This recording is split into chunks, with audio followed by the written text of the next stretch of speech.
And in that is a complete goldmine. When they show their hand and they say what they've been hoping for, you can see what their true needs are. So I'm really interested because you're extremely experienced in this and you've reflected on it and done training on it over the years for Skin Viva. And I'd like to know what sort of things have you learned over the years when someone asks how much in a Facebook message or a phone call, what is it that you do next?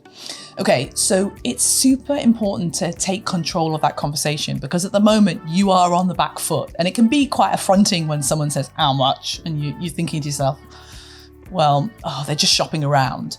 But by taking back control as the professional that you are, what you achieve is that you guide them on the path you know they need to go on to make the right decision for them. So when they ask you how much for a mil of lip filler, what the response that I found works really, really well over the years is to say, super happy to get into the prices in a sec. Is it okay if I just ask you a couple of questions just to make sure you're eligible?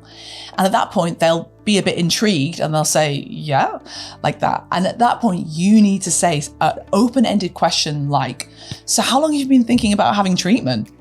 And what's beautiful about that is that I know myself, I like talking about my experience. So if you asked me that question, I would go off on one with all of the backstory. It's a bit like taking a history. I would say, well, my friend had it, but she had a bad result, or I'm really, really worried about X, Y, and Z.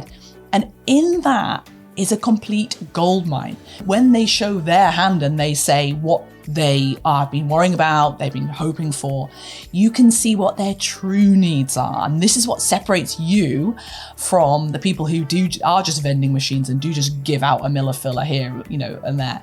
You are actually then able to speak back to those hopes and fears and say, well, I'm so happy that you said that you, for example, love the Russian lip technique because I pride myself on being ace at the Russian lip technique, or something like, you sound like so discerning. I love the way that you've done your research because too many people out there aren't doing that. So you're building them up and you're saying, actually, you seem to fit perfectly with me because I'm all about educating my patients, whatever it might be. Obviously be truthful, but make sure that you actually explain something that will tick about you, that will tick their boxes, because everyone's different. For example, when I get my hair cut, I'm very, very, very motivated by speed and just by convenience. I'm not majorly discerning.